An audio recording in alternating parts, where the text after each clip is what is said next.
Good afternoon.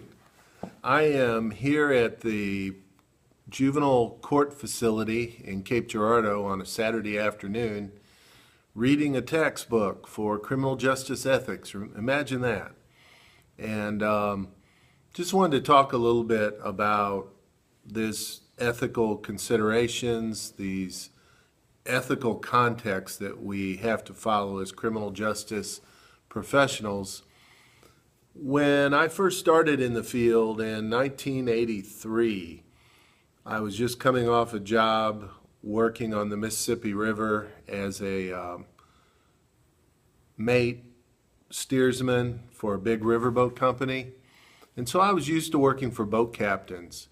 And with a boat captain, when you were out on the head of the tow, going into a lock or getting ready to tie off, you had an obligation to tell them exactly how many feet you were from the tie-off point or from the wall, and the boat captain listened to you. You had a walkie-talkie, you were on the radio, and you'd say 1,500 feet to the wall. You're sliding toward the bull nose, and then there'd be a pause, and it would be 1,000 feet, 500 feet, 200 feet from the wall. All of that was very important because he knew it from how many feet you were, and sometimes it was dark, sometimes it was foggy. His connection with you was such that there had to be complete truth in those statements, or he was going to crash. Bad things happen when you crash a towboat with 30 barges, 40 barges in front of you. And so there's truth-telling involved in that captain-mate, captain-deckhand relationship. And so I was used to that and started as a deputy juvenile officer in Madison County, Missouri. I watched court. My first court date was in St. Francis County. I'd already had a college degree, but I hadn't used it. I worked on the river for a long time. So I walk into court, and as I'm walking in, a crying social worker is heading out the door with a bailiff. It's like, what's up? I said, well, they caught her not telling the truth in court. She's headed out. And my boss at the time, George Boyd, said, you're a court officer now. You have to say and tell the truth to that judge and everybody else. You're a court officer. It's your obligation to tell the truth, or you can be found in contempt of court and go to jail. So that was the first lesson, watching this social worker head out the door. Now the judge changed his mind about the time they got to the jail. I think she was let go, call was made, she was never processed. But that was enough, and it wasn't a lesson for me. It was just the way that particular judge ran his court. But to me, it was that old riverboat job. Honesty was super important. And so in the first video, as I scanned back through it, and I said something about lying to an attorney, that would probably, let's say, I won't say has never been done in our court, with all of my officers, but I haven't caught it, haven't noticed it, if it did, because the information you report to the lawyers, the material you give them, the court presentation right here behind me to the judge, and what occurs in this room, you're either sworn in or there's an anticipation that you're going to tell him the truth or her and give them every bit of information you have on the case you have and the best recommendation you can make. So there's an obligation there for truth-telling, as Foucault would say, or as a court officer. So with attorneys, and I know sometimes their clients lie to them, and there's, you've heard all the stories, but I know with my officers, I always tell them we can always apologize if we forget a piece of paper or we don't have the right information, but tell them everything you have, give them what you have for the court case, make your best argument, and then let it lay up there on the bench for the person in the black robe to make the decision. You've done the best you can do, and you've given the best information you have, so let it go at that point.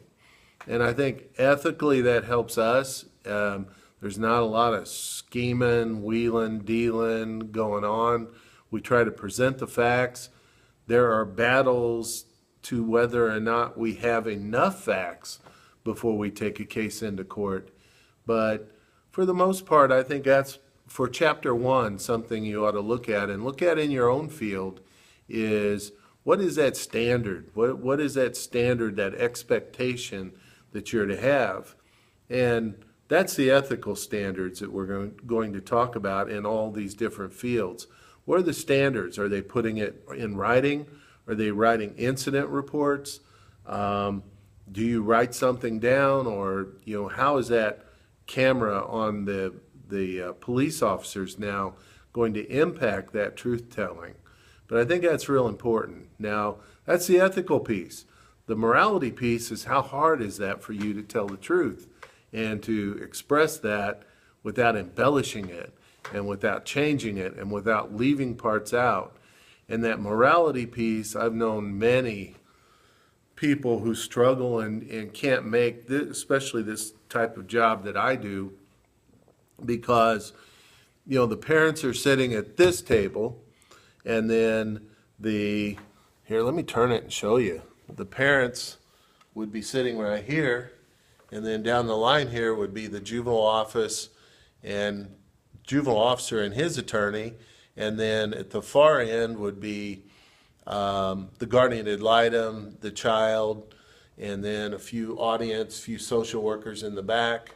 And so we're all sitting up here together trying to make a determination or discuss the case, give the judge all the evidence we have.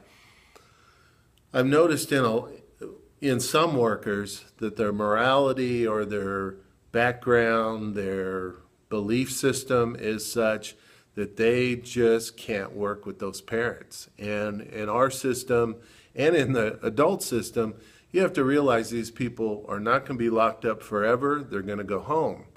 In the juvenile system, it's the same way. These kids don't stay in foster care forever. They go home after the parents have had treatment, been clean for 10 to 12 months, whatever the court requires.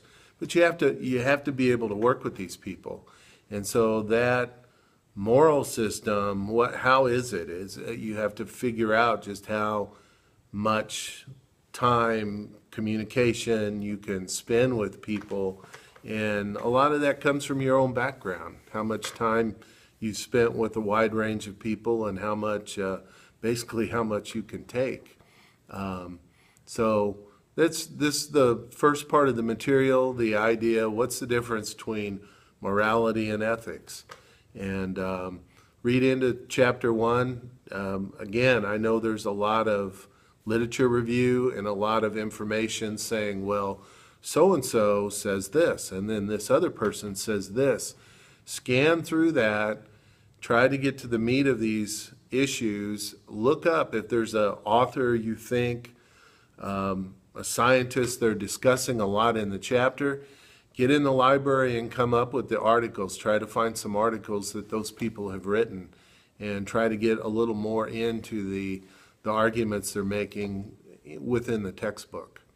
So we got through chapter 1. Let's move on.